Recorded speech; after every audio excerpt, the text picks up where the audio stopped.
July 5, 1968, 6:47 p.m.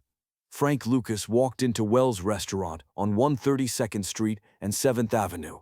Bumpy Johnson was waiting at his usual table, corner booth, back to the wall, view of both entrances, the same table he'd occupied for 20 years. But Bumpy looked different, older, thinner. His suit hung looser on his frame. His face was gray. He was 62 years old, and his heart was failing. Everyone who knew him could see it. The man who'd ruled Harlem for 4 decades was dying. Frank sat down across from him. "You called for me?" "I did. We need to talk." About what? Bumpy looked at Frank for a long moment, studied the face of the man who'd been his driver, his student, his protege for the past 5 years. Frank was 32 years old, smart, ambitious, disciplined. He'd learned well, too well maybe, about what happens after I'm gone. Frank shifted uncomfortably. "Don't talk like that. You're going to be fine." "No, I'm not. My heart's giving out. Doctors give me weeks, maybe a month, so we're going to have a conversation, and you're going to listen, because this is the last lesson I'm going to teach you." What happened in the next 30 minutes would be the most important conversation Frank Lucas ever had. A warning, a prophecy, a final piece of wisdom from a mentor who'd seen everything, and ignoring that warning would cost Frank everything: his freedom, his family, his empire, 15 years of his life. But in that moment, sitting across from a dying man, Frank Lucas thought he knew better. To understand why Bumpy Johnson called Frank Lucas to Wells Restaurant that night, you need to understand their relationship. It started in 19... Frank was a small-time criminal from North Carolina, had moved to New York, was working various hustles, nothing major. Then he met Bumpy Johnson. Bumpy was impressed by Frank. The kid was smart, disciplined, didn't drink or use drugs, worked hard, paid attention. So Bumpy hired him as a driver. Not because Bumpy needed a driver, because Bumpy saw potential, saw someone he could teach. For 5 years, Frank drove Bumpy around Harlem, sat in on meetings, watched Bumpy negotiate, watched him handle problems, watched him maintain power through intelligence rather than violence, watched him build a system that had lasted 4 decades. Frank absorbed everything: the strategy, the discipline, the connections, the unwritten rules of power. Bumpy was teaching him how to run an empire. But there was one lesson Bumpy kept emphasizing. One rule that Frank heard repeatedly but never truly understood: don't sell heroin. Bumpy Johnson had built his empire on numbers. Illegal lottery, poor people betting nickels and dimes that added up to millions. It wasn't victimless, gambling never is, but it gave people hope. A nickel bet could win $50. For people making $7 a week in 1930s Harlem, that nickel was possibility. But heroin destroyed people, turned them into addicts, destroyed families, destroyed neighborhoods, turned human beings into desperate shells who'd steal from their own mothers for the next fix. Bumpy had watched heroin flood into Harlem in the 1950s and 60s, watched it destroy a generation, and he'd refused to touch it.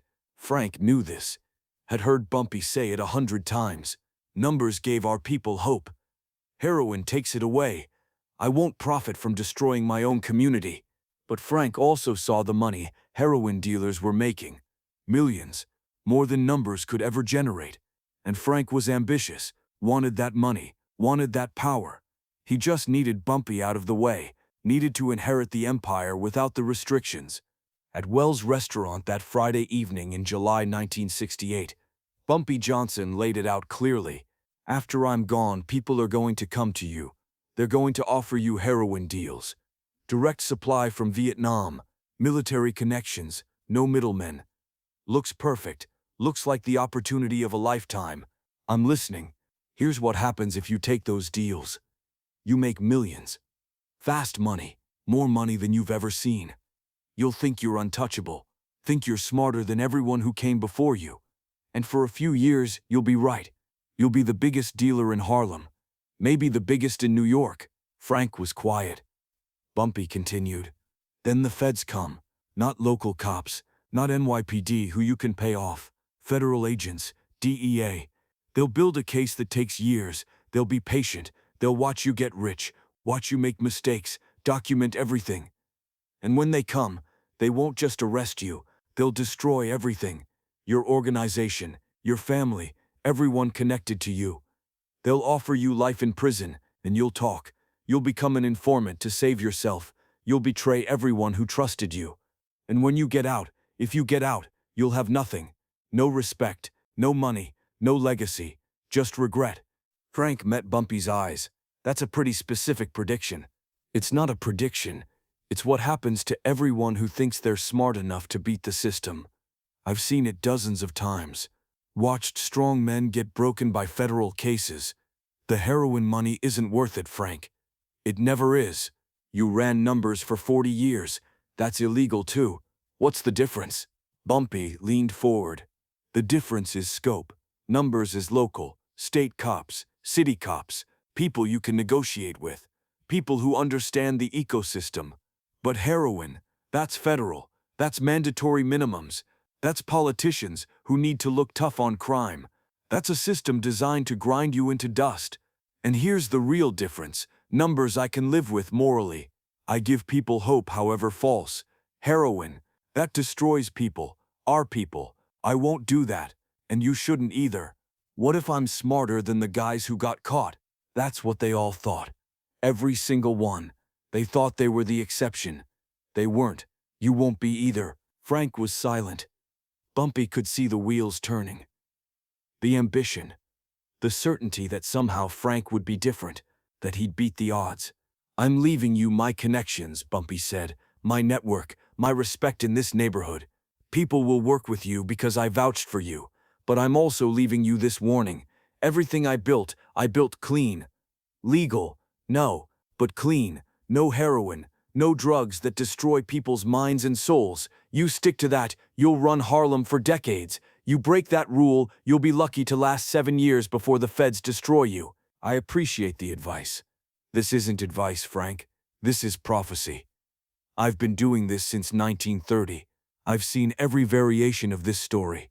I know how it ends. The only question is whether you're smart enough to listen. They sat in silence for a moment. Bumpy picked up his water glass, took a sip. His hand was shaking slightly. The heart disease was progressing. One more thing, Bumpy said. When I'm gone, people will tell you I was old-fashioned, that I didn't understand the new game, that heroin is just another product and morality doesn't matter in this business. They're wrong. Morality is the only thing that matters. It's what lets you sleep at night. It's what lets you look at yourself in the mirror. It's what separates being a businessman from being a monster. Don't forget that. Frank nodded. I won't, but he would. He absolutely would. 2 days after that conversation, Bumpy Johnson had lunch at Wells' restaurant. Same table, same booth. He was with friends, laughing, telling stories. At 10:47 p.m., he clutched his chest. Massive heart attack.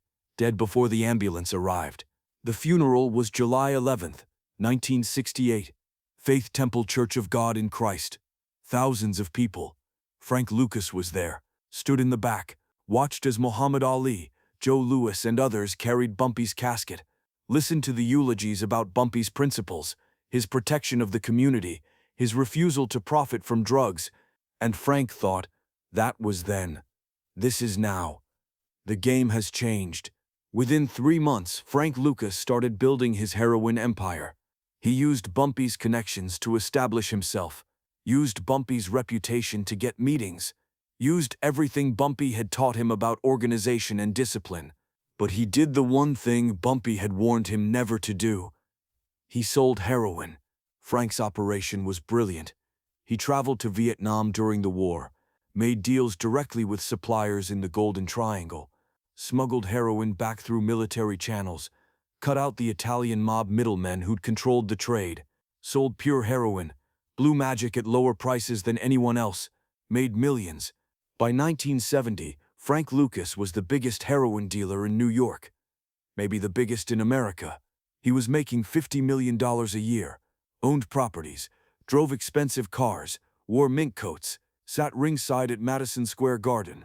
He was untouchable, or so he thought. The DEA started investigating Frank Lucas not because he was flashy, though he was, because they'd been building a case on the Italian mob's heroin distribution, and Frank's name kept coming up. Who was this guy who'd taken their market share? Where was he getting his supply? They watched him for 4 years, documented his trips, his connections, his distribution network, his suppliers, his customers. They built a federal case that would be impossible to beat.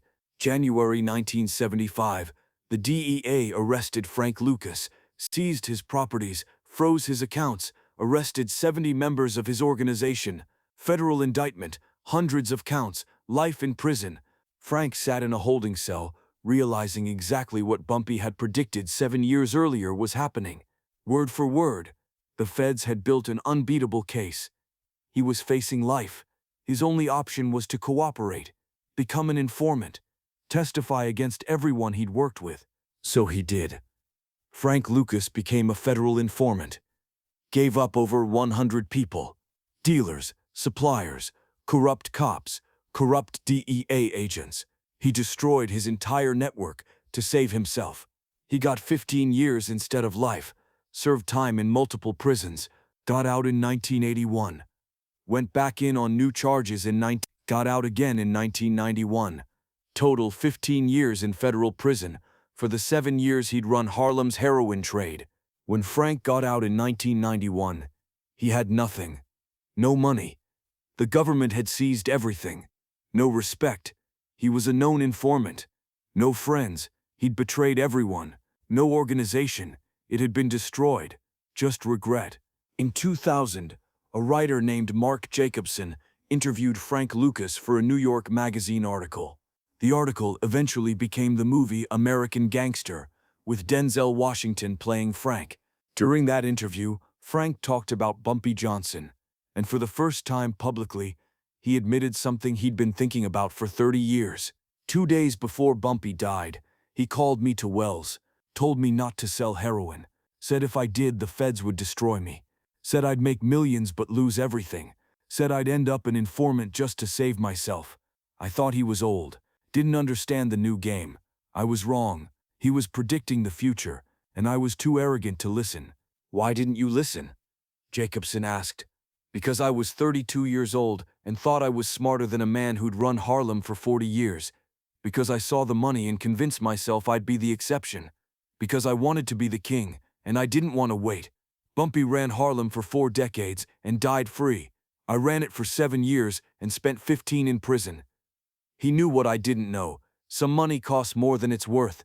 In 2007, when American Gangster came out, Frank did more interviews, was asked repeatedly about the difference between him and Bumpy Johnson.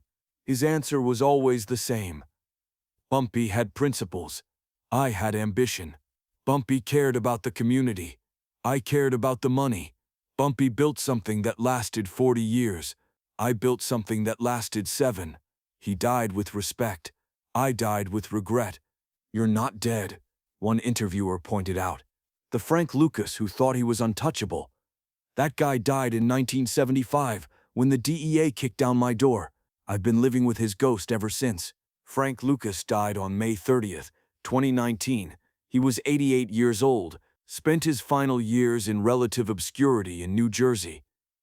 No empire, no money, no legacy except as a cautionary tale about what happens when you ignore wisdom. Before he died, he gave one final interview. Was asked what he'd tell his younger self if he could go back to 1968. I'd tell him to listen to Bumpy Johnson, every word. That man was trying to save my life, and I was too stupid to hear it. He told me exactly what would happen. And it happened. Every single thing. The money, the power, the feds, the betrayal, the prison, the regret, all of it. He saw my future in 1968, and I refused to believe him. That's the definition of a fool. This is the final Bumpy Johnson story. Not about protection, about warning, about a mentor trying to save his student from destroying himself, about wisdom offered and rejected, about prophecy fulfilled. July 5th, 1968, Bumpy Johnson, 2 days before his death, told Frank Lucas, "Don't sell heroin. The feds will destroy you. You'll lose everything. The money isn't worth it." Frank Lucas didn't listen.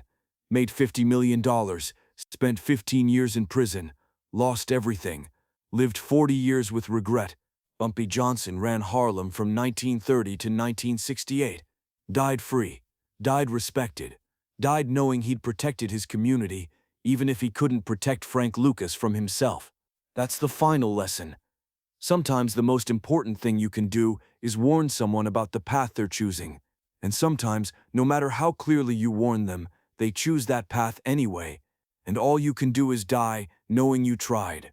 If this story completes the Bumpy Johnson saga, 10 videos showing protection, strategy, wisdom, limits, tragedy, triumph, and finally, warning, hit that subscribe button. We told the complete story, the victories and defeats, the people he saved and the person he couldn't save. Drop a like if you understand that wisdom is only valuable if someone listens. And in the comments, let me know what's the most important lesson from this entire series. Turn on notifications because we're moving to new stories, new figures, new history. But we'll always remember what Bumpy Johnson proved. Power without principle destroys, protection without wisdom fails, and the greatest tragedy is watching someone you tried to save destroy themselves. July 7, 1968. Bumpy Johnson died knowing he'd given Frank Lucas the map to avoid destruction. Frank chose destruction anyway. That's not Bumpy's failure. That's Frank's choice, and choices have consequences that last decades. Remember, the best lessons are the ones we learn from other people's mistakes. Frank Lucas made the mistake so you don't have to. Listen to the mentors, respect the wisdom, avoid the shortcuts that look like opportunities but are actually traps. Bumpy Johnson tried to save Frank Lucas with his final words. Frank Lucas didn't listen. Don't be Frank Lucas.